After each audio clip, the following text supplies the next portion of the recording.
অনেক মানুষের অনেক কিছু থাকার পরেও কেন আরো চাই এইটা বুঝতে পারে না। আমার দেশে আমাদের সমাজে এরকম মানুষ আছে কিনা? আপনারা মনে করতেছেন কুকুরের জিন্দেগি যাক, দুনিয়ার জীবন তো কোনো রকম পার হয়ে যাবে, যাই যা। ও যুবক, ও মুরব্বী, ও আমার ভাই, আপনি কি তাকায় দেখেন নাই কত লাশ আপনার বাড়ির সামনে দিয়ে গেল, কত ঘোষণা আপনার মসজিদে হলো। যারা লাশ ধোয়ায় উনাদের কাছে যে জিজ্ঞাসা করবেন পরিচয় থাকলে, সব লাশের জামা কাপড় খোলা যায় না, কাঁচি দিয়ে কেটে ফেলতে হয়। ওই লাশগুলা যেটা আগের দিন পর্যন্ত আপনার আব্বা, আপনার স্বামী, আগের দিন পর্যন্ত আপনার বন্ধু, আপনার মুরব্বী, আপনার সোসাইটির দায়িত্বশীল, কিন্তু মুয়াজ্জিন সাহেব খবর নিচ্ছে লাশের জানাজার ঘোষণা কখন দেব। সন্তান বলতেছে লাশ এই সময় বাড়ির থেকে বের হবে, স্ত্রী বলতেছে লাশটা শেষ দেখা দেখে নেব, কবর খোঁড়ার লোক বলতেছে লাশ খোঁড়ার টাকা কখন দিবেন। ওই লোকটা আর সমাজের কোনো কিছু নাই, ওই লোক হয়ে গেছে লাশ। আপনি আমিও যে কোনো দিন এরকম লাশ হয়ে যাব। দুনিয়ার জীবন কুকুরের মতো না হয় পার হলো ভিন্ন কথা, কিন্তু কবরে যাওয়ার পরেও যদি আল্লাহর কাছে এরকম অস্থির জিন্দেগির পানিশমেন্টের জন্য দাঁড়াতে হয়, ওই দিন তো বাঁচার আর কোনো উপায় থাকবে না, ঠিক না? অনেক মাহফিল ছোটবেলার থেকে কলোনির ভিতরে আমরা দেখেছি এবং শুনতেও এসেছি। আজকে প্রথম এই কলোনিতে আল্লাহ রাব্বুল আমিন কথা বলার সুযোগ দান করেছেন। এই জন্য আমার কাছেও ভালো লেগেছে যে আলহামদুলিল্লাহ এই জায়গাতে আল্লাহ রাব্বুল আলামিন কথা বলার মতো আল্লাহ পরিবেশ দিয়েছেন, আমরা কিছু কথা শোনার জন্য এসেছি, আলহামদুলিল্লাহ। প্রিয় ভাইয়েরা, আমরা এই যে গভীর রাত হওয়ার পথে ঢাকার মানুষ শত ব্যস্ততাকে উপেক্ষা করে আমরা যারা এখানে কোরআনুল কারীমের কথা শোনার জন্য আসলাম, আল্লাহ আমাদেরকে আসার তৌফিক দিলেন, এটা আল্লাহ রাব্বুল আলামিনের একটা দয়া এবং রহমত, ঠিক কি না?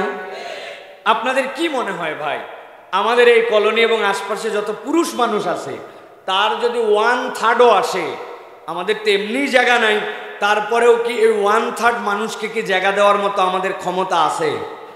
কত মানুষ, কিন্তু সব মানুষের নসিবে আশা বসা হয় না, সব মানুষ হৃদয় নিয়ে আসতেও পারে না। আপনি যদি খুঁজে দেখেন এই মুহূর্তে মাহফিলে না এসে যদি কেউ ঘোরাফেরা করে, এর 80% মানুষ অকারণে ঘুরতেছে। কেননা শুক্রবার দিনে রাত 10টার পরে আপনার কি ব্যস্ততা আছে আপনি ব্যাখ্যা না করলে আমরা বুঝতে পারবো না, কি ভাই? তবে কিছু মানুষের ব্যস্ততা আছে, তাদের মোবাইল ঠেলতে হচ্ছে, কিছু মানুষের ব্যস্ততা আছে অযথাই স্ক্রল করতে হচ্ছে, কিছু মানুষের ব্যস্ততা আছে রাত্রে খাওয়ার পরে একটু আছে না, বাড়িতে বলে আসছে আমাদের কিন্তু আজকে বাৎসরিক ওয়াজ মাহফিল, মা আমার আসতে কিন্তু দেরি হবে। উনি আসলে মাহফিলে নাই, উনি আছে বন্ধু বান্ধবদের টান দেওয়াতে। ঢাকার মানুষের উপর 3টা জিনিসের বিরাট আকর্ষণ, চা, পান, টান, ঠিক না ভাই? প্রথমে একটা চা, তারপরে পান, তারপরে টান, ঠিক না? আহা, এই কাজে যদি আপনি থাকেন, আমি আল্লাহর ওয়াস্তে আপনাকে বলবো মেহেরবানি করে আপনি ঘরে ঢুকে যান, কেননা আপনি যে উদ্দেশ্যে বেরিয়েছেন ওই উদ্দেশ্যে না আসলে আপনাকে বাড়িতে যেতে হবে। মাহফিল শোনা আপনার জন্য ওয়াজিব, ফরজ নয়, কিন্তু মাহফিলের নামে প্রতারণা করা আপনার জন্য হারাম, ঠিক না? আপনি বলে আসছেন আমি ওয়াজে যাচ্ছি আর আপনি ঢুড্ডামি করে বেড়াচ্ছেন, তা হবে না। হয় ভিতরে যাবেন, না হয় আপনি মাহফিলে আসবেন, যে কোনো একটা। আমাদের আবার ঢাকার মানুষজন তো স্মার্ট মানুষ, অনেকে বলে হুজুর দূরে দূরে মাইক, ওয়াজ ভিতরে আছে শোনা লাগবে, মন কি ঠেকা পড়ছে, কথা বললেন। আমি আপনাদের কাছে বলি ঢাকার ভাইয়েরা, আমরা মোবাইলে 2 ভাবে ইন্টারনেট ব্যবহার করি, কয়ভাবে? কথা বললেন। ওই যে মুরব্বী দেখেন উনি বলতেছে, উনি 2 ভাবের কি বুঝতেছেন? একটা হচ্ছে সেলফ ডাটা আর একটা ওয়াইফাই ডাটা। কি ডাটা? সেলফ ডাটা আপনার ফোনের ডাটা সেট আছে, আপনি ব্যবহার করেন, আর একটা ওয়াইফাই আপনার একটা রাউটার আছে, বাড়িতে ওর রেঞ্জ আছে, আপনার একটা অ্যান্ড্রয়েড অথবা আইফোন আপনার মোবাইল আছে, পাসওয়ার্ড জানেন, ওই ডাটার থেকে আপনি ঢুকলে রেঞ্জের মধ্যে আসলে আপনি ওয়াইফাই ব্যবহার করতে পারেন, ঠিক কি না? এখন কোনো একদিন আপনার প্রয়োজন পড়ছে কল্যাণপুর যাওয়ার অথবা 1 নম্বরে বাজার করতে যাওয়ার, আপনি ডি টাইপ কলোনির ভিতর থেকে 1 নম্বরে গেছেন, 1 নম্বর কাঁচা বাজারে আপনার মোবাইলের রাউটার ধরবে তো বুঝে বলেন, ধরবে তো? কারণ কি ভাই? আপনার নেটওয়ার্ক নাই, ইন্টারনেটের বিল দেন নাই কি, নাকি মোবাইল নাই? সব আছে, কিন্তু হুজুর এটার একটা ডিস্টেন্স আছে, আপনি ওই নেটওয়ার্কের বাইরে চলে গেছেন, ঠিক না? আপনি এইটা যদি বোঝেন তাহলে এটা কেন বোঝেন না? দূরে মাইক দেওয়া হয় অনেক সময়, মাহফিলটা হচ্ছে জানানোর জন্য, মহিলারা যেন কথা শুনতে পারেন এই জন্য, কিন্তু পুরুষদের জন্য প্যান্ডেল করা হয়েছে। আপনি ওয়াজ শুনতে পারেন ওয়াইফাই ইন্টারনেটে, আপনি ওয়াজ শুনতে পারেন দূরে, আপনার ওয়াজ শোনা হবে, কিন্তু এই যে প্যান্ডেল, এটা আল্লাহর রহমতের ওয়াইফাই জোন। বান্দা যখন এর ভিতরে আসে, বসে, কথা শোনে, আল্লাহ ওই বান্দাদেরকে ফেরেশতা দিয়ে দোয়া করায়া আল্লাহ ওই বান্দাকে ক্ষমা করে দেন। সুবহানাল্লাহ। ওটা আপনি দূরের মাইক 1 নম্বর থেকে শুনলে কাম হবে। এই জন্য আমি বলতেছি প্রিয় ভাইয়েরা, আমি আপনাদের কাছে দীর্ঘ সময় কথা বলবো না, নির্ধারিত প্রসঙ্গে অল্প সময় কথা বলবো। যাদের সুযোগ আছে দয়া করে এই কোরআনের মাহফিলকে সম্মান করে আল্লাহর ওয়াস্তে ভিতরে ঢোকেন, আস্তে করে বসে পড়েন। ইনশাআল্লাহ এই সময়টুকু জান্নাতের উচ্চ মাকাম পাওয়ার জন্য আল্লাহর কাছে ইবাদত হিসাবে বিবেচিত হবে। আল্লাহ যেন আমাদেরকে কবুল করেন, বলেন আল্লাহুম্মা আমিন। প্রিয় ভাইয়েরা, এই দুনিয়াতে মানুষের নিয়ম, মানুষ যে জিনিসের দাম জানে ওই জিনিসের মূল্য দেয়। কথা কি ঠিক ভাই? কথা কি ঠিক?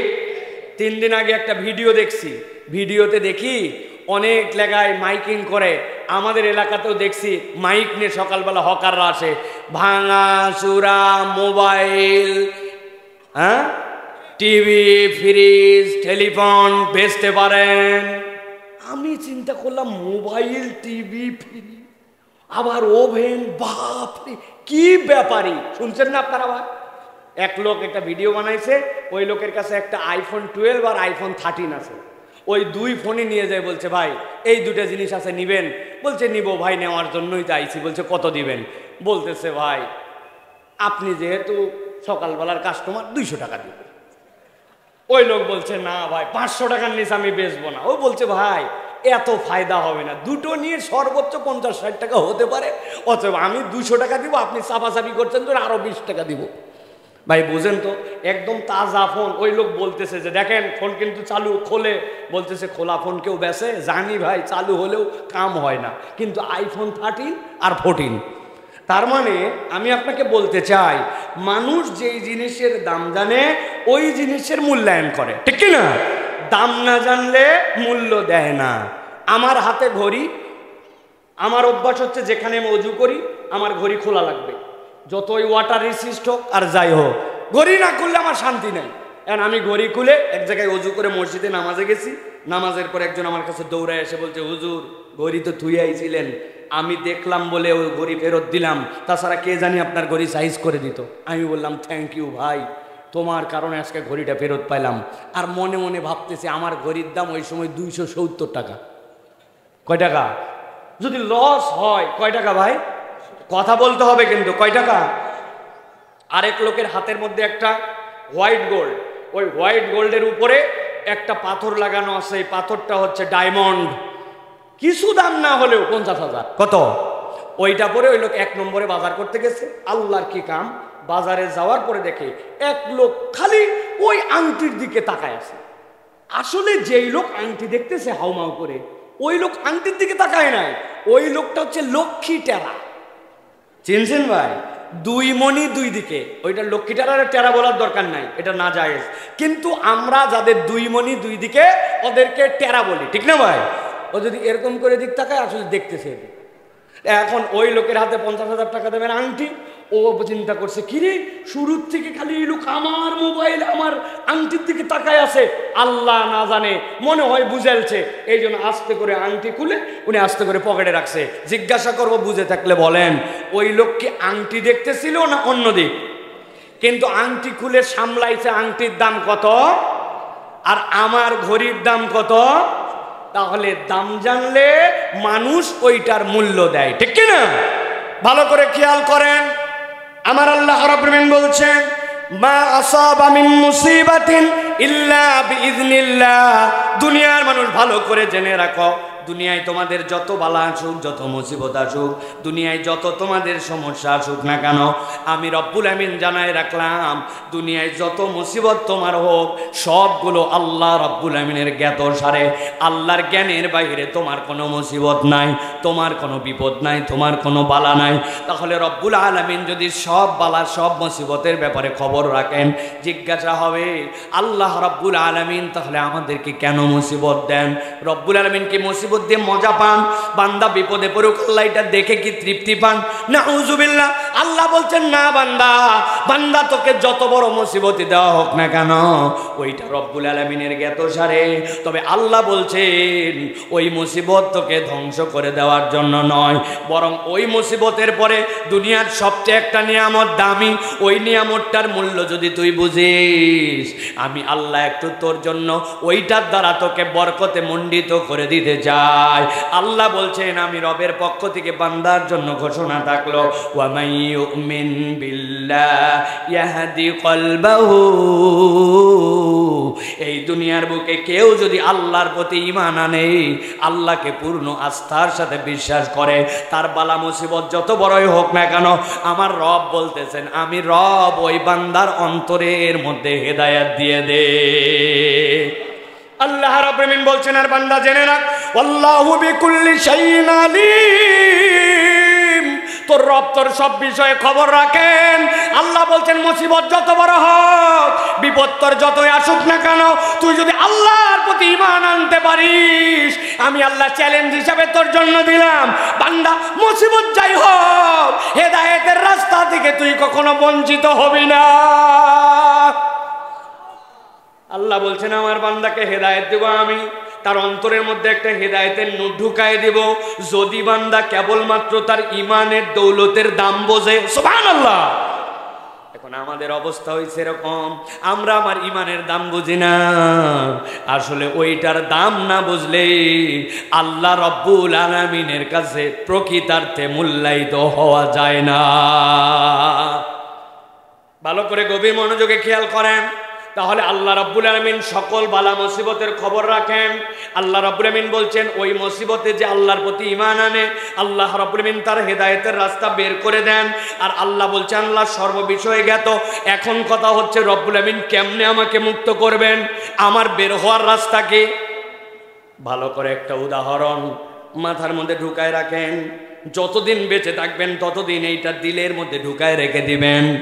ধরেন আপনাদের এখানে একটা কোয়ার্টার 5 তলা 4 তলা, একটা লোক বাহির থেকে তাকায় দেখছে 5 তলার একটা রুম দেখা যায়, ওই রুমের ভিতরে রাত্রেবেলা আলো জ্বলে, দিনের বেলা পাল্লা খুলে যায়, পর্দা মাঝে মাঝে টানে, পর্দা মাঝে মাঝে বন্ধ করে, ওই রুমের মধ্যে মাঝে মাঝে ফ্যান চলে, নিচ থেকে দেখা যায়, আবার লাইট জ্বলে, রাত্রে লাইটও বন্ধ হয়। বুঝে থাকলে উত্তর দিবেন, না বুঝলে উত্তর দিবেন না। যেই 5 তলার উপরের কোনো রুমে আলো জ্বলা, বন্ধ হওয়া, জানলা খোলা, জানলা লাগানো, এই সকল বিষয় দেখা যায়, ওই জিনিসটা যেখানে দেখা যায়, তাহলে ওই রুমের মধ্যে কোনো মানুষ আছে না নাই? এখন আপনি বলছেন ওখানে মানুষ থাকে, কিন্তু একজন বলতে যতই মানুষ থাকুক, আমার যতটুকু বিশ্বাস ওই বিল্ডিংয়ের 5 তলায় ওঠার জন্য কোনো সিঁড়ি নাই, কোনো লিফট নাই, কোনো মই নাই, কোনো এমার্জেন্সি ওটাতে ওঠার জন্য কোনো ব্যবস্থা নাই। যদি কোনো লোক বলে যে উপরে মানুষ থাকে 5 তলায়, কিন্তু ওইটাতে ওঠার জন্য কোনো ব্যবস্থা নাই, বুঝে থাকলে বলেন তো তাহলে আপনি ওই লোককে কি বলবেন?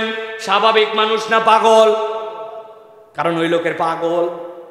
আপনি পাগল বলবেন কেন? হুজুর ওই লোকের স্ক্রু ঢিল, ঠিক কিনা? আন্দাজে ঠিক বলেন না? মানুষের স্ক্রু কোথায় থাকে?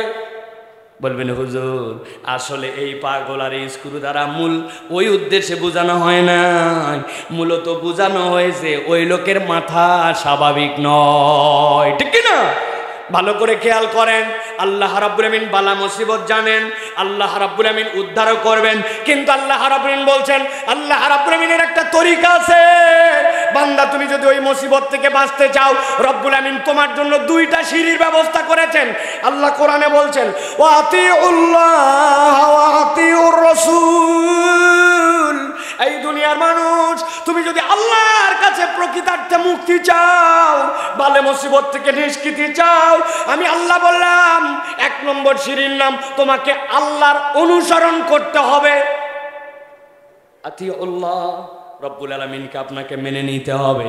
রব্বুল আলামিন আপনাকে যা বলেছেন ওই নির্দেশের মধ্যে পূর্ণ ঢুকতে হবে। এখন মুসিবতও আমাদের আছে, দাবি তো ঈমানও আমাদের আছে, কিন্তু আমাদের মুসিবতের সময় আমাদের উদ্ধার হয় না। আপনি তাকালে দেখবেন প্রত্যেকের আমাদের জীবনের দিকে আল্লাহর পূর্ণ ইতাআত আমাদের জীবনে নাই, ঠিক না? ধানাই পড়াই আমার যতটুকু মন চাইছে আমি ততটুকু ইতাআত করছি। আল্লাহ বলছেন না, আল্লাহর ইতাআত লাগবে ও আতিউর রাসূল, আর তোমার ইতাআতটা আমার রাসূলের তরিকায় হতে হবে। যদি এই দুই জিনিস ঠিক হয় তাহলে আল্লাহ বলছেন আমি গ্যারান্টার হলাম, মুসিবত যতই হোক উদ্ধার করে দেওয়ার দায়িত্ব আল্লাহ। জিজ্ঞাসা করব ঢাকার মুসলমান, সংক্ষিপ্তভাবে বোঝার চেষ্টা করেন। আমরা তো জানি আল্লাহর ইতাআত করা লাগবে, নবীর তরিকায় আমাদেরকে চলতে হবে, জানি সকলে, কিন্তু কেন আমরা এটা মানতে পারি না? কখনো কি ভেবে দেখছেন নাকি? আমি আপনাদের কাছে 7 থেকে 10টা সেকেন্ড আপনাদের কাছে একটু সময় দিতে চাই, একটু শেয়ার করেন, একটু চিন্তা করেন তো। আল্লাহর অনুসরণ করতে হবে, আল্লাহকে মানতে হবে, জানি সবাই, কিন্তু তারপরেও কেন আমরা আল্লাহর অনুসরণে ঢুকতে পারতেছি না? একটু চিন্তা করেন। আমি জানি আপনারা চিন্তা করতেছেন এবং আপনাদের প্রত্যেকের চিন্তা আলাদা, ডিফারেন্ট পিপুল, আপনাদের ডিফারেন্ট দৃষ্টিভঙ্গি থাকবে, কিন্তু এবার আমি একটু আপনাদের সাথে শেয়ার করি। ক্ষুদ্র চিন্তা করে আমি দেখেছি দুনিয়ার মানুষ আল্লাহর যে অনুসরণ করে না, আল্লাহর কথা আমার ইয়াংরা, আমার যুবকরা যে মানতে চায় না, এর অন্যতম কারণ হচ্ছে আল্লাহ রব্বুল আলামিন যে আমাদের কেমন রব আর কেমন রাজ্জাক এই বিষয়ে আমাদের পূর্ণ ধারণা নাই। আল্লাহ আপনার আমার কেমন রাজ্জাক আর কেমন রব কি ধারণা আমাদের? একটা মানুষ বলছে হুজুর আমাকে আল্লাহ অনেক ভালো রাখছে। কেমনে ভালো রাখছে? বলে আমার খাওয়া নিয়ে কোনো টেনশন নাই, আমার ধান চালের কোনো অভাব নাই, আল্লাহ আমারে ভালো রাখছে। বললাম মানে? বলতেছে আল্লাহ আমার রাজ্জাক রব, আমার খাওয়া প্রাণী, আমার কোনো দুশ্চিন্তা নাই, মানুষের দুয়ারে আমাকে খাওয়ার জন্য যেতে হয় না। এই জন্য উনি চিন্তা করছে আল্লাহ তার রাজ্জাক রব, আল্লাহ তাকে খুব ভালো রাখছে। আপনি যদি আল্লাহ আপনাকে কেবলমাত্র খাওয়ায় আর পড়ায়, আল্লাহ রাব্বুল আমিন আপনার বাজারের টেনশন দূর করছে, এইটাতে যদি আপনি মনে করেন যে আল্লাহ রাজ্জাক রব, তাহলে আল্লাহ রাজ্জাকের রুবুবিয়াতের আপনি 10%ও বোঝেন নাই। আপনি যে ঠিক বলছেন কেউ কেউ না বুঝে, আমি আপনাদের কাছে সংক্ষিপ্ত সময় একটু বুঝাই, আপনার দিলটা হয়তো আজকে আনন্দিত হবে যে আপনার রব আমার রব, রাজ্জাক আপনার আমার জন্য কেন তিনি রাজ্জাক। আমি মাঝে মাঝে উদাহরণ দিচ্ছি জানি বোঝানোর জন্য। বলেন তো আপনাদের কাছে যদি জিজ্ঞাসা করা হয় আপনারা যে বাথরুমে টয়লেট ব্যবহার করেন, টয়লেটে কি আপনারা স্যান্ডেল ব্যবহার করেন না করেন না? ও ভাই কথা বলেন একটু, করেন না করেন না? ঘুমায় গেছেন আপনারা? টয়লেটে কি আপনার স্যান্ডেল ব্যবহার করেন? হঠাৎ করে আপনার ওয়াইফ অথবা আপনার মা অথবা আপনার বাড়িতে আপনাকে বলছে বাজার করে আসার সময় একটা স্পঞ্জ নিয়ে আসবা, তো কেন? কার আবার জুতার সংকট? বলে শোনো আমাদের বাথরুমের স্যান্ডেলটা পিছলা হয়ে গেছে, দেখছিলাম বাচ্চাটার পা পিছলাই গেছিল, আব্বা ঢুকছিলেন আব্বার পা পিছলাই গেছিল, বাথরুমের স্যান্ডেলটা চেঞ্জ করা লাগবে। আমি আপনাদের কাছে জিজ্ঞাসা করি, বুঝে থাকলে বলেন, বাথরুমের ভিতর ঢুকে কি আপনারা কুচকাওয়াজ করেন, দৌড়াদৌড়ি করেন? বাথরুমের ভিতরে আপনি মর্নিং ওয়াক ইভিনিং ওয়াক করেন? বাথরুমের মধ্যে আপনি কত সময়ের জন্য ঢোকেন? 2, 4, 5, 10 মিনিট কয় ধাপ দেন? 20 ধাপ বা 30 ধাপের বেশি দেন না।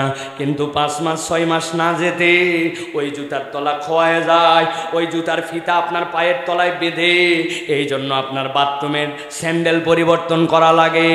বান্দা একবার চিন্তা করলো না, যেই বান্দার পায়ের তলার স্যান্ডেল 6 মাস 20 ধাপের বেশি দেওয়া লাগে না বাথরুমে, ওই জুতার তলা খোয়া যায়, অথচ 50-60 বছর বয়স হয়ে গেল, পুরা বাড়িতে খালি পায়ে হাঁটে, খালি পায়ে ফুটবল খেলে, খালি পায়ে ধান লাগায়, খালি পায়ে ঘোরাফেরা করে, বাড়ির মধ্যে দৌড়ায়, সবসময় খালি পায়ে থাকার হার আমার 80%। অথচ পায়ের তলের জুতা খোয়াইলো, আর আমার পায়ের তলার চিকন চামড়া, ওই চামড়াটা 60 বছর 70 বছর হলো, আমার পায়ের তলা কখনো ফুটা হয়ে রক্ত বের হলো না, ঠিক না? আল্লাহ রাব্বুল আলামিন বলছেন ইন্নাল্লাহা হুয়ার রাজ্জাকু যুল কুওয়াতিল মাতিন। বান্দা তুই তোর রবকে চিনতে পারিস না, তোর রব তোকে কোন যত্ন নিয়ে তার বিয়াত করে একবার তুই ভেবে দেখ। তোর পায়ের তলা যদি খোয়াইতে শুরু করতো তাহলে 70 বছরের মুরব্বী যারা 1 নম্বরে তাদের কাল্লাগুলা খালি রাস্তাতে ঘুরে বেড়াতো। আমার বয়স 40-এর কাছে, আমার মাজা পর্যন্ত নাই, ঠিক না? আর 90 বছর হলে খালি কান রাস্তাতে ঘুরে বেড়ায়। আপনি হিসাব করেন নাই রব্বুল আলামিন আপনার আমার কেমন রব। এখানে কোনো ভাই যদি 70 বছর বয়সী থাকেন একটু হাত তোলেন তো ভাই। কোনো আমার মুরব্বী 70 ইয়ার্স, ওই যে আমার চাচা একটু এবার করেন তো, ওই যে মুরব্বী চাচা, এই যে, হ্যাঁ এই দেখেন দাঁত বাইর করছে চাচা, 70 বছর বয়স, কি সুন্দর ঝকঝকা দাঁত আমার মুরব্বীর। কেন এই কথা বললাম? আমি আমার মায়ের প্রথম সন্তান, বড় সন্তান, আমরা 7 ভাই বোন। আমি হওয়ার পরে নাকি আমার দাঁত একটু আগে আগে উঠছে। বাচ্চা কাচ্চার যে দাঁত উঠে 10-11 মাসে দাঁত উঠে গেছে সামনের 2টা। যেই মায়ের সন্তানদের দাঁত উঠে আগে, ওই মায়েরাই কষ্টটা জানে। মায়েরা জানে কেন, ভাঙ্গিও তো বলার দরকার নাই, ঠিক কিনা?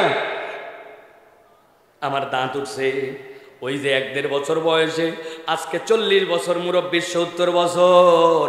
আপনি কখনো কি খেয়াল করে দেখছেন ওই যে আধা ইঞ্চি দাঁত যেইটা বড় হলো, ওই দাঁত ওই জায়গায় এসে থেমে গেল। 70 বছরে আপনার দাঁত আর বাড়লো না। আর প্রত্যেক বৃহস্পতিবার না আসতে নেল কাটার নিয়ে বসতে হয়, নখ না কাটলে বড় হয়ে যায়। আপনার রব কেমন রব? একই শরীরে আপনার নখ বাড়লো আর আপনার দাঁত বাড়লো না। গোপ যদি আপনি না কাটেন তাইলে আপনার চলে না, অথচ গোপের থেকে 4 আঙ্গুল মাপে উপরে ওই জায়গাতে আপনার ভুরু আর চোখের পাপড়ি, কোনোদিন ওইটা কাটা লাগলো না। আল্লাহ বলছেন তুমি তোমার রবকে চিনতে পারো নাই, কত যত্ন করে রব তোমাকে লালন করেন। সুবহানাল্লাহ। ওই রবকে আমি চিনি নাই, যেই রব আমাকে এরকম নিয়ামতের রাজিতে ভাষায় রেখেছেন। আমি জিজ্ঞাসা করব, উত্তর দিবেন ভালো করে। 4টা জিনিসের নাম বলবো, চিনলে হ্যাঁ বলবেন, না চিনলে কথা বলবেন না। তবে চিনলে না বললে কিন্তু খবর আছে। 1 নম্বর বলবো মরিচ, চেনেন? লবণ, রসগোল্লা, তেঁতুল। এবার জিজ্ঞাসা করব মরিচের স্বাদ কেমন, রসগোল্লা, তেঁতুল, লবণ, তিতে। ভালো করে খেয়াল করেন, এমনি এমনি এটা জিজ্ঞাসা করাই নাই, বোঝানোর জন্য। আপনি ঝাল, লবণ ওইটা দিয়ে আপনি তেঁতুল মাখায় মাখায় খাইছেন, খাওয়ার পরে ঝাল লেগে গেছে, আপনি শেষে একটু রসগোল্লা খাইছেন। আবার আপনি একদিন বাড়িতে ভাত খাইছেন, কল্লা দিয়ে প্রথমে মাখায় খাইছেন, এরপরে গরুর গোস্ত খাইছেন, তারপরে শেষের দিকে একটু সিলেটের মানুষ হলে ট্যাঙ্গা খাইছে, এরপরে শেষে দই মিষ্টি খাইছে, একই পেটের মধ্যে গেছে, ঠিক কিনা? ভালো করে বুঝে থাকলে বলেন, কথা কিন্তু ঠান্ডা মাথায় বোঝেন। আপনার পেটের মধ্যে যেই না সব চলে গেছে, রব্বুল আমিন আপনার পেটের মধ্যে ঢুকাইছেন এইগুলা, এই পর্যন্ত থামেন। এবার একটু ভিন্ন জায়গায় জিজ্ঞাসা করি। এখানে অনেক তরুণ যুবক দেখা যায় জীবনে একবার হলেও বাইক চালাইছেন, যারা হাত তোলেন। মোটরসাইকেল চালাইছেন জীবনে একবার হলেও, আরে নিজের না অন্যেরটা চালাইছেন একবার। আপনার একদিন হঠাৎ করে বাইক নিয়ে যাচ্ছেন, শ্যামলী পার হয়েছেন, কেবল পার হওয়ার পরে দেখেন বাইক করে কি রে, বাইক তো থামার কথা না, বাইক কেন থামলো? ডানের দিকে কাজ করছে খানিকক্ষণ, বামে কাজ করছে অনেকক্ষণ, ঝুঁকাইছে, তারপরে খেয়াল করছে বাইকের ভিতরে কি নাই। কথা বললেন না তারা, কি নাই? আস্তে করে ডানে বামে তাকায়া, শ্যামলির টায়ারের দোকানের আগে বামে ওই জায়গায় চিপা একটা গলি আছে, ওই জায়গায় বাইকটা আস্তে করে নিয়ে আস্তে করে জিপার খুলছে। জিপার খুলে সিলিন্ডারের যে জায়গায় তেল ঢুকানো লাগবে এটা ফাঁকা করে আস্তে করে ভিতরে কাম ছেড়ে দিছে। বুঝে থাকলে বলেন তো, যেহেতু তেল নাই এখন নিজের তেল ভিতরে দিছে, বাইক চলবে তো? যারা বললেন না তারা বোঝেন না বাইক চলবে তো। কেন চলবে না? আমি আমার বাইক আমার নিজের শরীরের জিনিস চলবে, চলবে তো না, উল্টা ইঞ্জিন খারাপ হয়ে যেতে পারে, ঠিক কিনা? এমনি এমনি হাসানোর জন্য এটা বলি না। আপনার বাইক, ওই বাইকে ব্রেক কষার জন্য ব্রেক অয়েল দেওয়া লাগে, ওই জায়গায় অকটেন দেওয়া যায় না। যেই জায়গায় অকটেন ওই জায়গায় প্রস্রাব দেওয়া যায় না, যেই জায়গায় গিয়ার অয়েল ওই জায়গাতে ব্রেক অয়েল ঢালা যায় না। একই বাইকের কত ফাংশন, অথচ আপনি খাইলেন 4, 5, 10 ধরনের জিনিস, পেটের মধ্যে চলে গেল। রব্বুল আমিন এরপরে আপনাকে ওখানে 6 থেকে 7টা আল্লাহ রব্বুল আমিন ওই জায়গায় সুন্দর করে অক্সিডেন্ট কতগুলা পাঠান, রব্বুল আমিন ওই জায়গায় জারক রস দেন, ওইগুলো ওইটাকে ভেঙে ফেলে, এরপরে মন্ডু বানায়, এরপরে আপনার আমার যে নারীর সার্কেল ওর মধ্যে ঢুকে যায়, চিপে চিপে সবগুলাকে রব্বুল আমিন বের করে একটা জায়গায় জড়ো করান। এরপরে ওই জায়গাতে আছে তিতা, ওই জায়গায় আছে মিষ্টি, ওই জায়গায় আছে টক, ওই জায়গায় আছে লবণ, ওই জায়গায় আছে ঝাল। আল্লাহ সবগুলাকে এরপরে অল্প সময়ের মধ্যে কতগুলা টক্সিন দিয়া সবগুলাকে রব্বুল আমিন সুগারে রূপান্তর করে দেন, সবগুলো এই জায়গায় চিনি হয়ে যায়। আপনার পেটের মধ্যে চলে গেছে, আপনি পাঠাইছেন, আপনি হাত নড়াচ্ছেন এরকম করে, এই জায়গায় আপনার জন্য মোবাইল লাগে, কিন্তু এটা আপনার চিন্তা নয়। প্রত্যেক দিন 22,000 বার চোখের পলক ফেলেন, আপনার চিন্তা নাই, অথচ গাড়ির ড্যাশবোর্ড খুলে খুলে দেখা লাগে ওয়াইফাই চালানোর জন্য পানি আছে কিনা।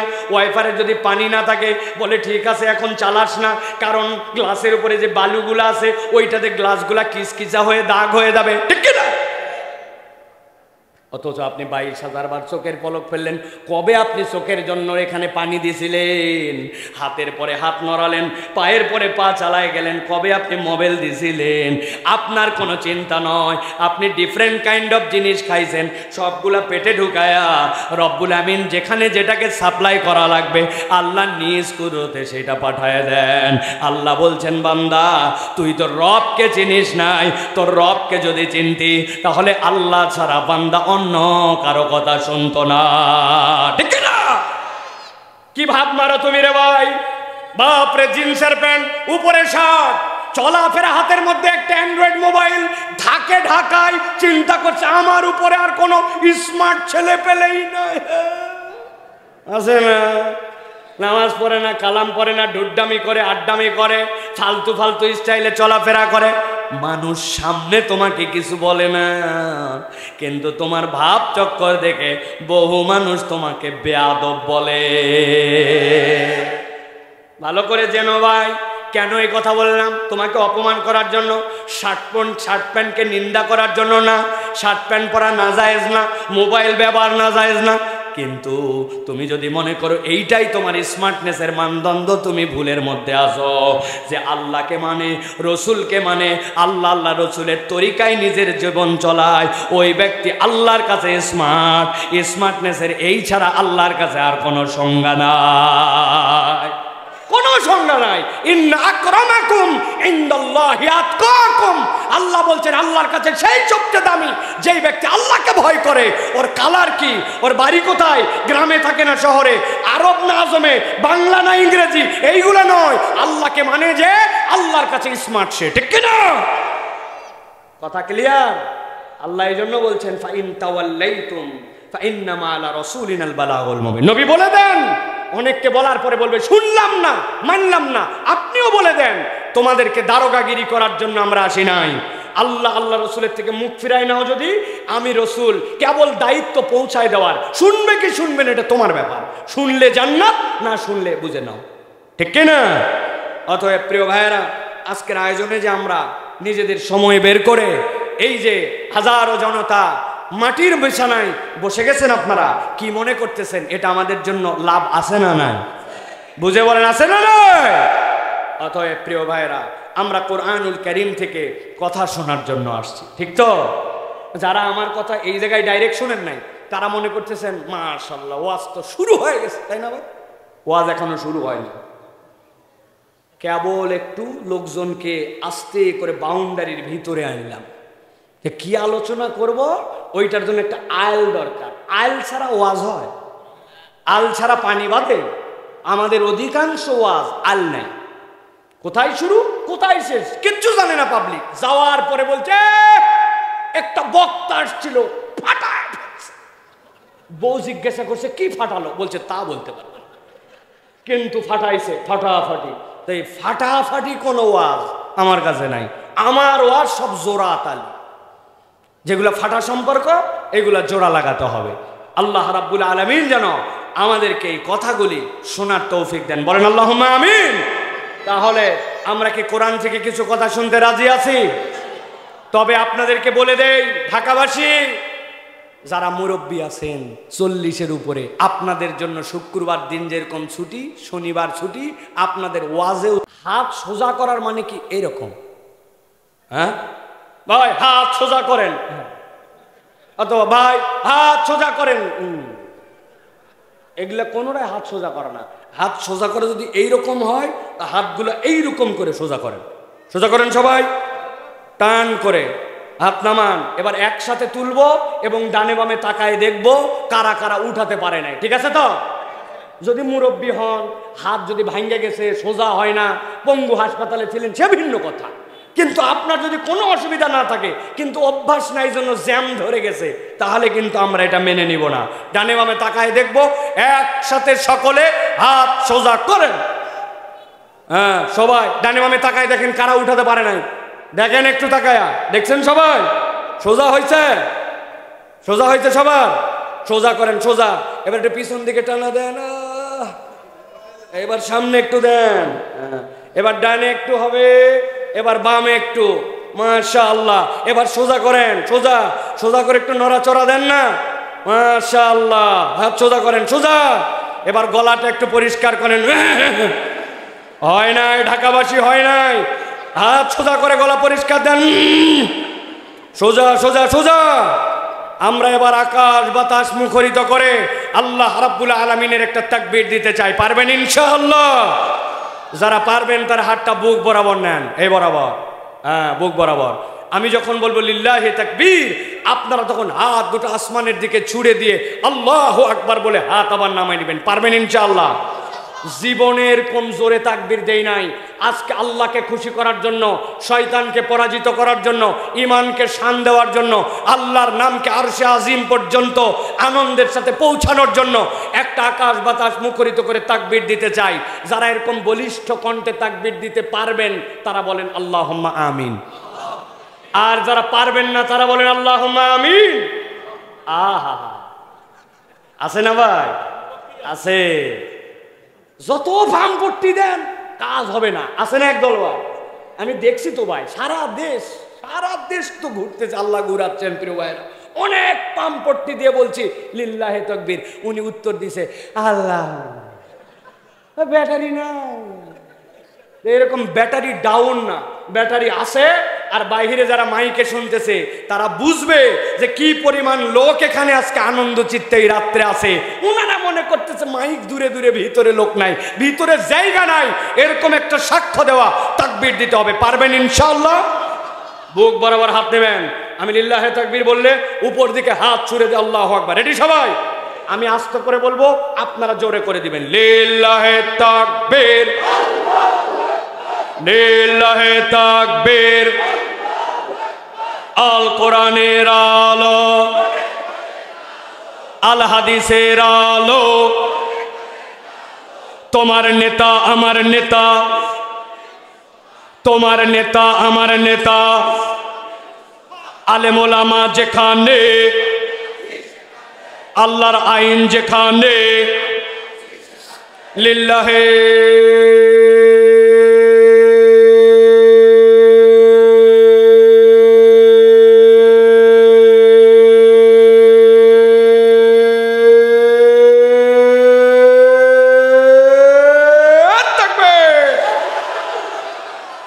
আলহামদুলিল্লাহ। হাত নামান। শয়তান এদিকে 1 নম্বর পার, ওদিকে বাংলা কলেজ পার, ঠিক কিনা? আল্লাহু আকবারের স্লোগান শয়তান সহ্য করে না। এই জন্য আল্লাহু আকবারের স্লোগানও অনেক মানুষ সহ্য করতে পারে না। আল্লাহু আকবারের স্লোগান কোনো দলীয় স্লোগান নয়, কোনো পার্টির স্লোগান নয়, কোনো গোষ্ঠীর স্লোগান নয়। আল্লাহু আকবারের স্লোগান ইমানদারের স্লোগান। ইমানদারের হৃদয়ে যতদিন পর্যন্ত ঈমান থাকবে, এই বাংলার জমিনে আল্লাহু আকবারের স্লোগান চলতেই থাকবে, চলতেই থাকবে, চলতেই থাকবে।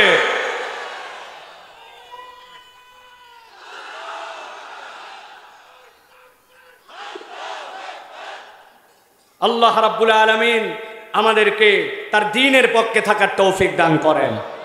আগামীর বাংলাদেশ বৈষম্যহীন বাংলাদেশ, আগামীর বাংলাদেশ তরুণ যুবকদের বাংলাদেশ, আগামীর বাংলাদেশ আলেম ওলামার বাংলাদেশ, আগামীর বাংলাদেশ ইসলামের পক্ষের বাংলাদেশ, আগামীর বাংলাদেশ ভারতীয় আধিপত্যবাদের বিরুদ্ধে রুখে দাঁড়াবার বাংলাদেশ, আগামীর বাংলাদেশ আল্লাহর আইন দিয়ে শাসিত হওয়ার বাংলাদেশ।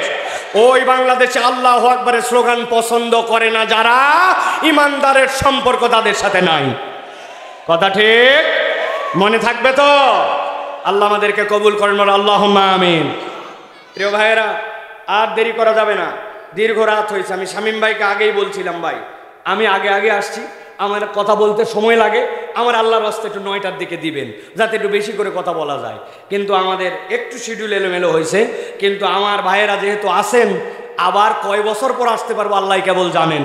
এই জন্য আমরা একটু কোরআন থেকে সরাসরি কিছু কথা শুনে যাব। মা বোনেরা যারা আপনারা কোয়ার্টারে আছেন, দূরে আছেন, প্রত্যেক দিনই তো ব্যস্ত থাকেন মা, প্রত্যেক দিনই তো মোবাইল চালান, বাচ্চাদের সাথে গল্প করেন, সাময়িক একটু টিভি খবরের জন্য দেখেন।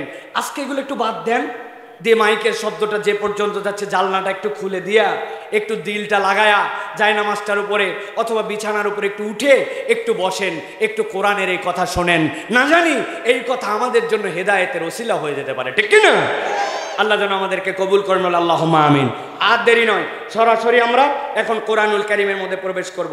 বিতাড়িত শয়তান থেকে আশ্রয় প্রার্থনা করে সমস্বরে একযোগে আমরা সকলে সকল ক্লান্তি, জড়তা, সকল সততা, সব ধরনের আমাদের অপারগতা, এইগুলাকে দূরে ঠেলে শয়তানকে পরাজিত করার নিয়তে আল্লাহর শেখানো বাক্যে আমরা সরাসরি কোরআনে ঢুকছি। সকলে পড়েন আউযু বিল্লাহি মিনাশ শাইতানির রাজিম, বিসমিল্লাহির রাহমানির রাহিম।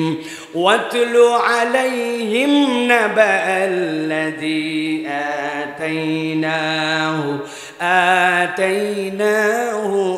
আয়াতিনা فانسلخ منها فأتبعه الشيطان فكان من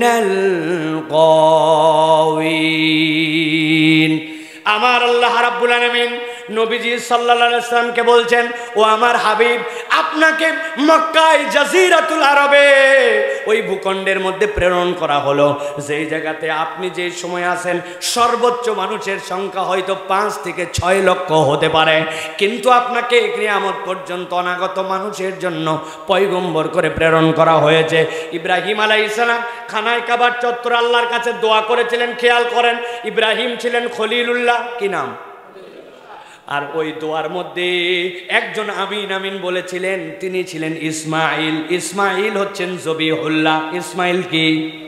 যেই জায়গাতে দোয়া হচ্ছিল ওই জায়গাটা খানায় কাবা, ওই জায়গাটার নাম হচ্ছে বাইতুল্লাহ। তাহলে দোয়া করছিলেন কে? বলেন কে? খলিলুল্লাহ, বলেন না। আমিন বলছিলেন কে? জবিহুল্লাহ। যেই জায়গায় দোয়া কবুল, যেই জায়গায় দোয়া করা হচ্ছিল জায়গাটা কি? বাইতুল্লাহ। আর যিনি এই দোয়া করার যোগ্যতা আর এই দোয়া কবুল করতেছিলেন তিনি ছিলেন স্বয়ং আল্লাহ। ইব্রাহিম আলাইহিস সালাম দোয়া করলেন, ওয়াইয ইয়ারফাউ ইব্রাহিমুল কওয়াইদা মিনাল বাইতি ওয়া ইসমাঈল রব্বানা তাকাব্বাল মিন্না ইন্নাকা আনতাস সামিউল আলিম। খানায় কাবা নির্মাণের পরে ইব্রাহিম আর ইসমাইল মিলে হাত তুলেছেন আল্লাহর কাছে। আল্লাহর কাছে এই ঘরকে কবুল করতে বললেন। আল্লাহ বলছেন, ঘর তো এমনি এমনি কবুল হবে না, আপনার দিলে আমি এখন ঢেলে দিলাম, আপনি এখন একটা দোয়া করেন, রব্বানা ওয়াবআস ফীহিম রাসূলাম মিনহুম। আয় রব, আপনি তাদের মধ্যে এমন রাসূল প্রেরণ করেন যার কমসে কম 4টা কোয়ালিটি থাকবে, ইয়াতলু আলাইহিম আয়াতিক ওয়া ইউযাক্কিহিম ওয়া ইউআল্লিমুহুমুল কিতাবা ওয়াল হিকমা। ওই মানুষগুলার মধ্যে থেকে একজন পয়গম্বর দিবেন যিনি কিতাব তেলাওয়াত করে করে শোনাবেন। আল্লাহ রাব্বুল আলামিন ইসহাক আলাইহিস সালামকে ইসমাইলের ছোট ভাই বানাইছিলেন, কিন্তু ইসহাক আলাইহিস সালামের বংশ থেকে লক্ষ লক্ষ পয়গম্বর, আল্লাহ ছাড়া কেউ জানেন না কতগুলো, কিন্তু ইসমাইল আলাইহিস সালাম থেকে একটাই মাত্র পয়গম্বর, তিনি আপনার আমার নবী, ইমামুল আম্বিয়া, খাতামুন নবীন, মুহাম্মাদুর রাসূলুল্লাহ সাল্লাল্লাহু আলাইহি ওয়াসাল্লাম। আল্লাহ বলছেন নবী আপনাকে আমি বললাম গভীর মনোযোগে খেয়াল করেন, ওয়াতলু আলাইহিম, আপনি তাদের কাছে তেলাওয়াত করেন। কি তেলাওয়াত করবেন? নাবা আল্লাযী, এমন একটা সংবাদ, আতাইনাহু আয়াতিনা, যাদেরকে আমি আমার পক্ষ থেকে আয়াত দান করেছিলাম, যাদেরকে আমি আমার পক্ষ থেকে আল্লাহর নিদর্শন দিয়েছিলাম। আব্দুল্লাহ ইবনে মাসউদ বলতেছেন এইটা কার ব্যাপারে আল্লাহ বলছেন জানো নাকি? ওই লোকের নাম ছিল বালআম ইবনে আবার, বাড়িটা ছিল ফেরাউনের ওই মিশরে। ফেরাউনের সমসাময়িক ব্যক্তিত্ব, যোগ্যতা কি? আল্লাহ রাব্বুল আলামিন ওই ব্যক্তিকে এমন যোগ্যতা দিয়েছিলেন, ওই লোক আল্লাহর কাছে হাত তুলতে দেরি এক মুহূর্ত তার কোনো দোয়া ফেরত আসতো না, দোয়া করার সাথে সাথে দোয়া কবুল হয়ে যায়। সুবহানাল্লাহ। কথা শুনতেছেন ভালো করে? খেয়াল করেন আমার দিকে। আল্লাহ বলতেছেন আপনি ওই ব্যক্তির ব্যাপারে জানান যাকে আল্লাহ আয়াত দিয়েছিলেন। আব্দুল্লাহ ইবনে মাসউদ রাদিয়াল্লাহু তাআলা থেকে বর্ণিত আছে, ফেরাউনের লোকের একদিন তার কাছে গেল, যাওয়ার পরে বলল আপনি তো আমাদের সমাজে একটা লোক আসছে, এই ব্যাপারে খবর রাখেন। সে বিরাট বড় ঝামেলা তৈরি করছে, সমাজের মধ্যে ডিভাইড করে দিচ্ছে, দুই দল বানায় ফেলতেছে, আমাদের শান্তিপ্রিয় সমাজের মধ্যে গন্ডগোল পাকায় ফেলছে। কে সে? বলে চেনেন না মুসা? ওই লোক। বলে হ্যাঁ, কি করতে হবে? বলে ওই লোক যেন ধ্বংস হয়ে যায় আপনি তার জন্য দোয়া করেন। বলছে অসম্ভব ব্যাপার, এই দোয়া তো আমার করা ঠিক হবে না মনে হয়। কেন?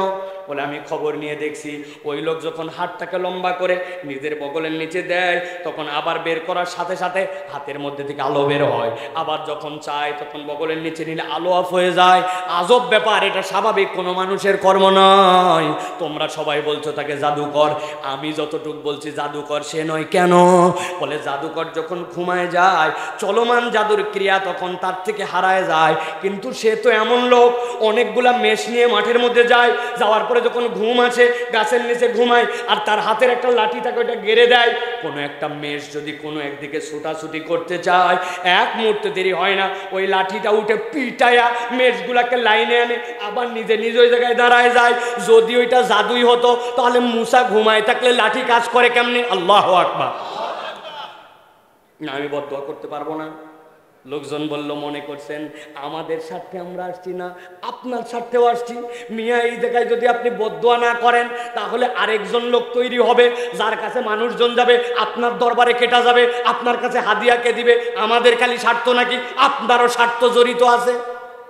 গিলে ফেললো এই পাম, হাত তুলছে আল্লাহর কাছে, আল্লাহ মুসাকে তুমি ধ্বংস করে দাও। আল্লাহ এলহাম করে তাকে জানায় দিলেন দুনিয়ায় যতদিন তুমি বাঁচবা তোমার এই ভুল দোয়ার কারণে তোমার দোয়া কবুলের সকল যোগ্যতাকে ক্যান্সেল করে দেওয়া হলো। আল্লাহ বলছেন নবী আপনি বলেন আল্লাযী আতাইনাহু আয়াতিনা ফানসালাকা মিনহা, তাকে আয়াত দেওয়া হয়েছিল সেখান থেকে সে মুখ ফিরায় নিছে। আমি জিজ্ঞাসা করব আপনারা উত্তর দিবেন। ওই লোক যে আল্লাহর আয়াতকে অস্বীকার করে মুখ ফিরায়া মুসা আলাইহিস সালামের বিপক্ষে দোয়া করলেন, উনি কে মুসাকে চিনছিল না চিনে নাই? মুসা আলাইহিস সালামের উপর আল্লাহর যে আয়াত আসছিল ওই আয়াত বুঝছে না বোঝে নাই? তাহলে আল্লাহর আয়াত বুঝে ওইখান থেকে মুখ ফিরায় নিয়েছে। এখন জিজ্ঞাসা করব আমাদের সমাজে এরকম লোক আছে কিনা যারা আল্লাহর আয়াত জানা বুঝার পরেও সেখান থেকে নিজের মুখ ফিরায় নিয়ে রাখে? আছে? বুঝেন নাই? আমি আর একটু ক্লিয়ার করি দেখেন তো। আপনার বাড়ি উত্তরবঙ্গে, আপনার বাড়ি নোয়াখালীতে, আপনার বাড়ি চিটাগাং, বগুড়া, রংপুর, ঠাকুরগাঁ।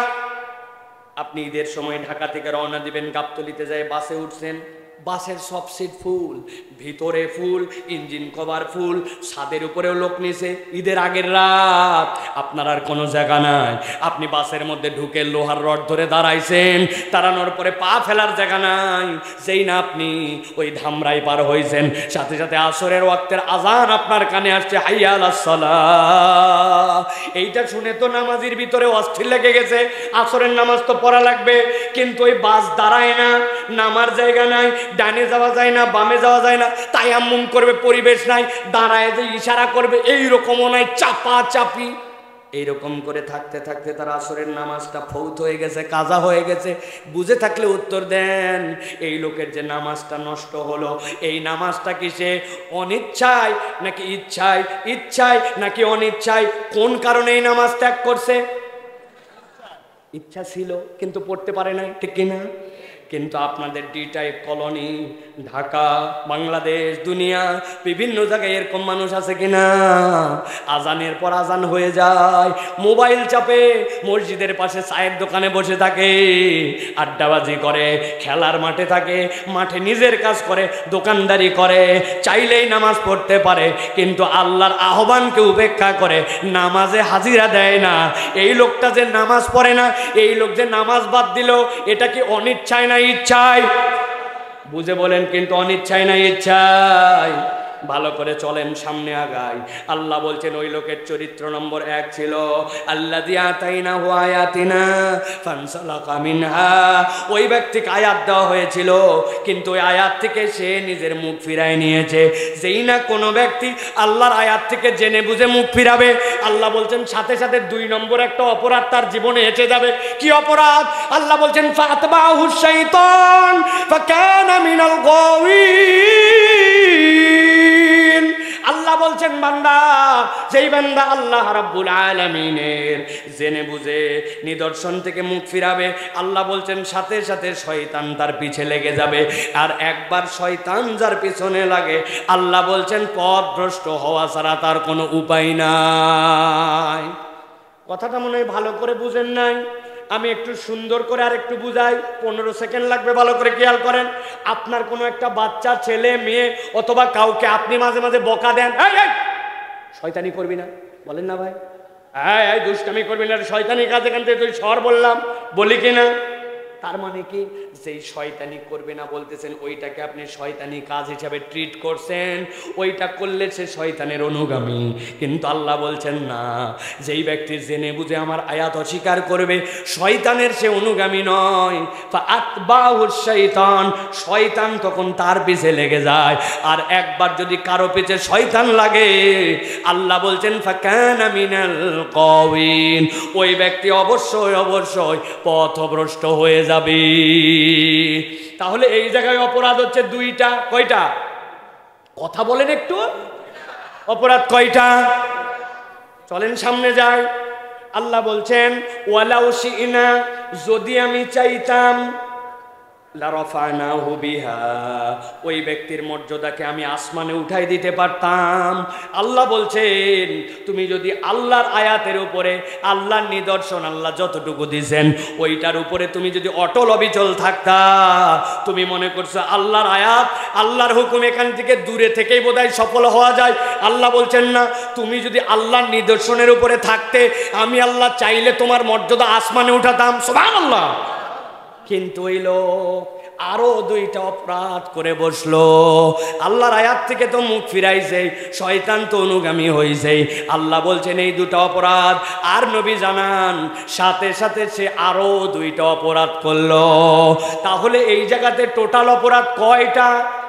বললেন না কয়টা? হাতগুলা নিচে নামান, রেডি করেন। আমি জিজ্ঞাসা করব টোটাল অপরাধ তাহলে এখানে কয়টা? হাত তুলে দেখা দেবে 4টা। টোটাল অপরাধ কয়টা? সব লোক হাত তোলে নাই, নামান, একসাথে উঠাতে হবে। টোটাল অপরাধ কয়টা? লাস্ট চান্স দিলাম, হাত নামান সবাই, একসাথে উঠাবেন। টোটাল অপরাধ কয়টা?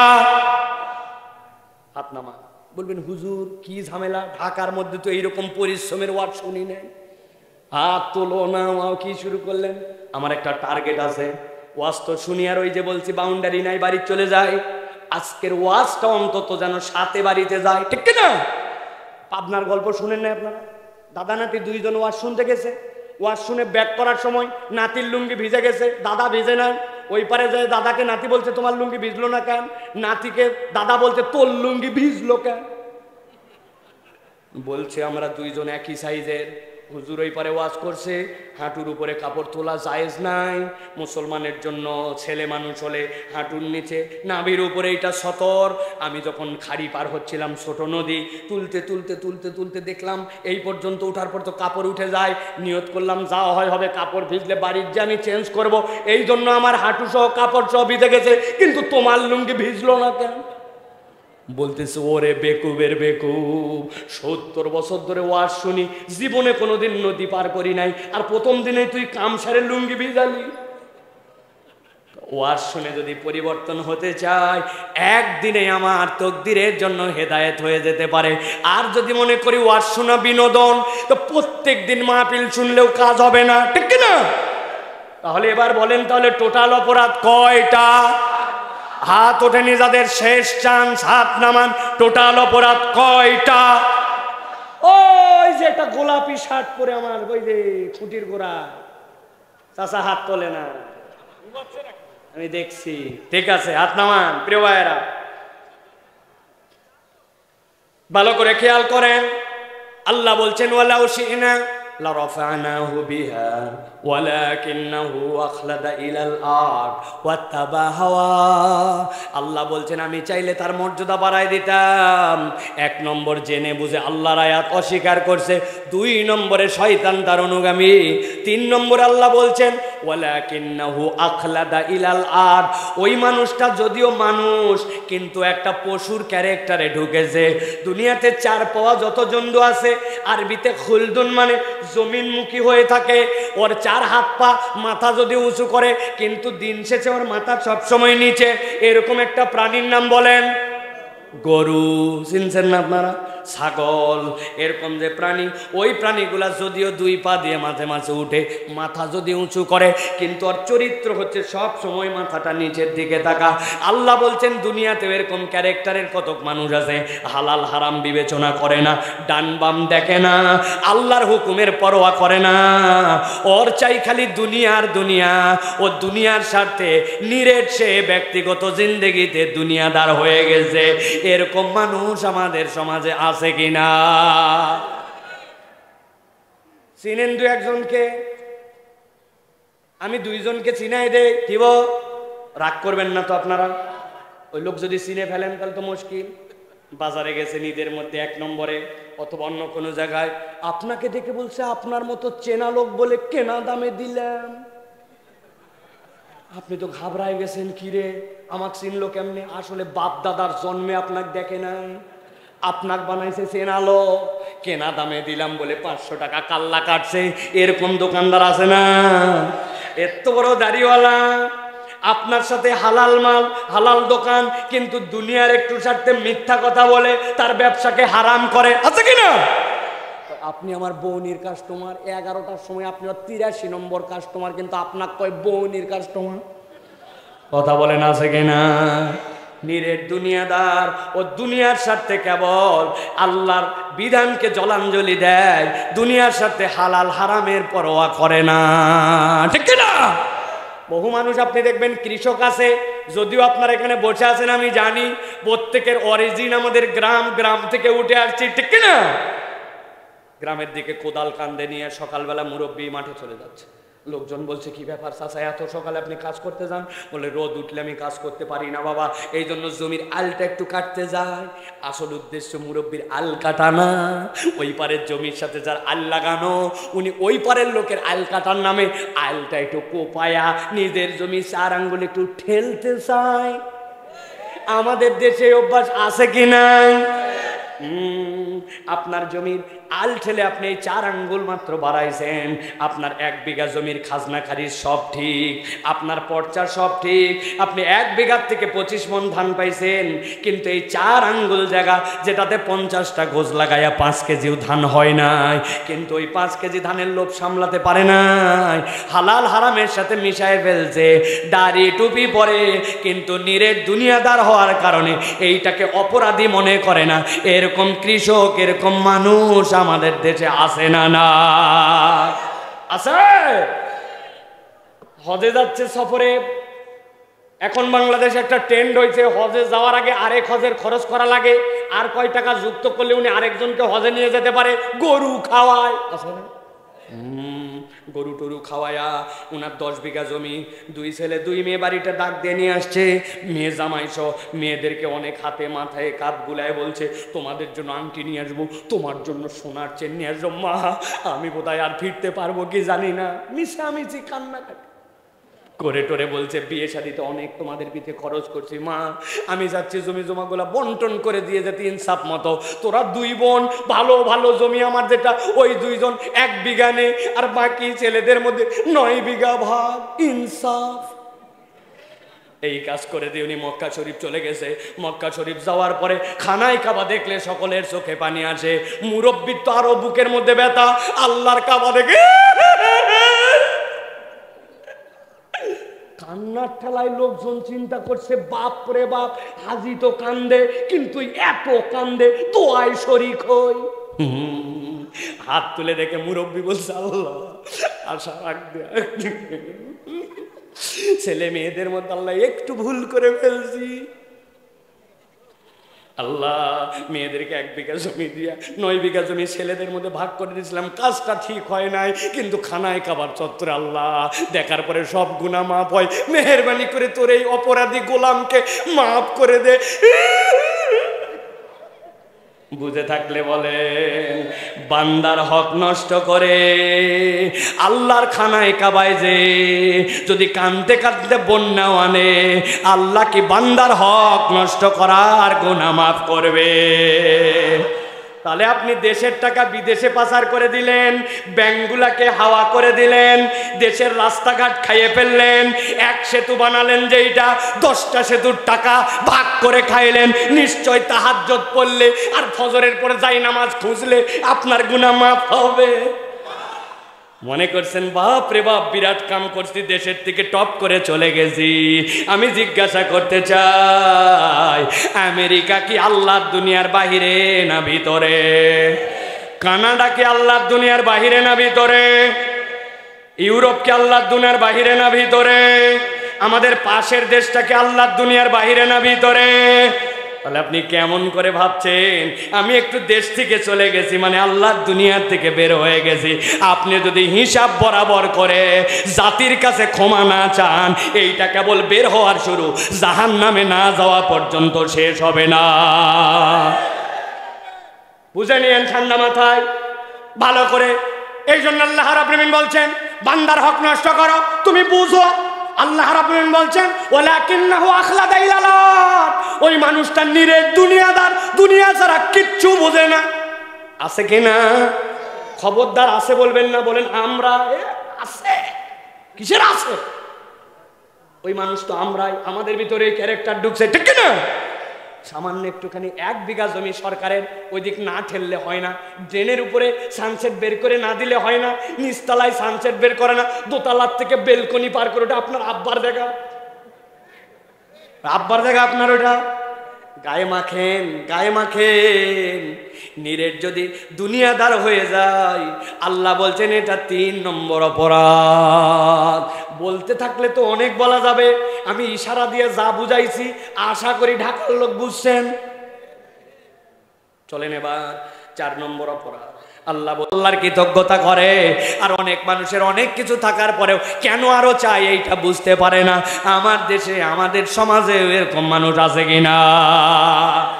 আপনারা মনে করতেছেন কুকুরের জিন্দেগি যাক, দুনিয়ার জীবন তো কোনো রকম পার হয়ে যাবে, যাই যা। ও যুবক, ও মুরব্বী, ও আমার ভাই, আপনি কি তাকায় দেখেন নাই কত লাশ আপনার বাড়ির সামনে দিয়ে গেল, কত ঘোষণা আপনার মসজিদে হলো? যারা লাশ ধোয়ায় উনাদের কাছে যে জিজ্ঞাসা করবেন পরিচয় থাকলে, সব লাশের জামা কাপড় খোলা যায় না, কাঁচি দিয়ে কেটে ফেলতে হয়। ওই লাশগুলা যেটা আগের দিন পর্যন্ত আপনার আব্বা, আপনার স্বামী, আগের দিন পর্যন্ত আপনার বন্ধু, আপনার মুরব্বী, আপনার সোসাইটির দায়িত্বশীল, কিন্তু মুয়াজ্জিন সাহেব খবর নিচ্ছে লাশের জানাজার ঘোষণা কখন দেব। সন্তান বলতেছে লাশ এই সময় বাড়ির থেকে বের হবে, স্ত্রী বলতেছে লাশটা শেষ দেখা দেখে নেব, কবর খোঁড়ার লোক বলতেছে লাশ খোঁড়ার টাকা কখন দিবেন। ওই লোকটা আর সমাজের কোনো কিছু নাই, ওই লোক হয়ে গেছে লাশ। আপনি আমিও যে কোনো দিন এরকম লাশ হয়ে যাব।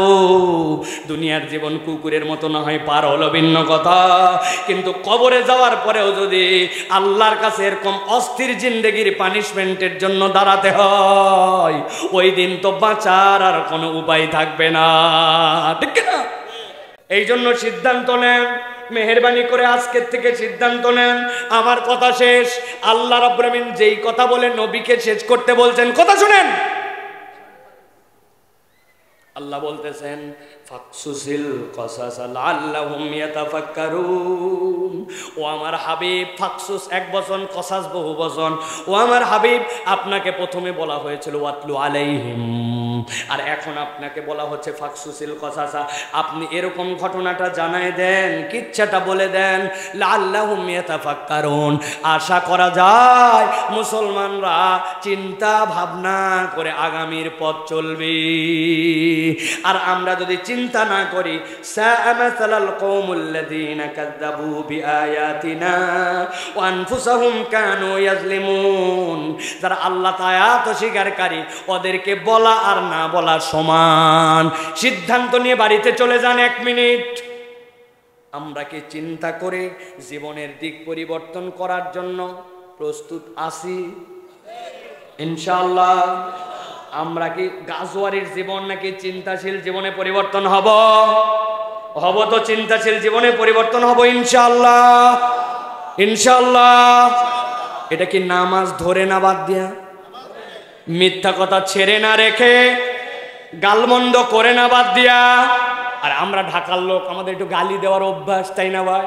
তাছাড়া আনস্মার্ট লাগে, খবরদার গালি বাদ দিব, গালি বাদ দিব, গিবত গিল্লা করব, বাপ মায়ের সাথে বেয়াদবি।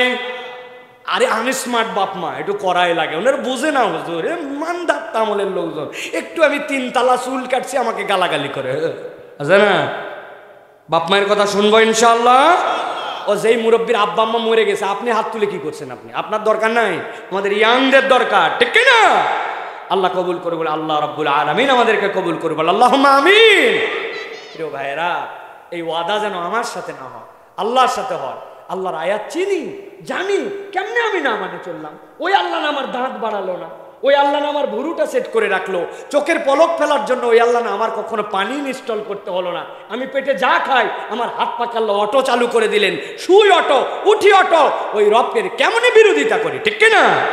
আর আল্লাহ আমাকে একটা নিয়ামত দিয়েছে, ওইটার দাম 270 টাকা না 50,000, মনে আছে তো? ওইটা অমূল্য সম্পদ ঈমান। তাহলে এই 2 দৌলতের কানেকশনে এই 4 অপরাধ মুক্ত জীবন যদি আমরা গঠন করতে পারি, আল্লাহর এক একজন আমরা ওলি হয়ে যাব ইনশাআল্লাহ। রাজি তো ইনশাআল্লাহ? আজকের ওয়াজ কি বাড়িতে যাবে তো ইনশাআল্লাহ? এত কষ্ট করে আপনাদেরকে কষ্ট দিয়া আমার টার্গেট একটাই, যেন এই ওয়াজটা আমাদের জীবন পরিবর্তন করার জন্য কাজে লাগে। বলেন আল্লাহুম্মা আমিন। আমি মুগ্ধ হয়েছি, আমার চোখের সামনে কাউকে উঠতে দেখি নাই, 1.5 ঘন্টা দাঁড়ায় কথা শুনতেছে, যায় নাই একটা মানুষ। আল্লাহ রাব্বুল আমিন আমাদের সকলকে কবুল করে, বলেন আল্লাহুম্মা আমিন। আল্লাহ আমাদের আশা ভরসাকে, আজকের আয়োজনকে, যারা আয়োজন করলেন তাদেরকে সকলকে যেন কবুল করে, বলেন আল্লাহুম্মা আমিন। হাযা মা ইনদি ওয়াল ইলমু ইনদাল্লাহ।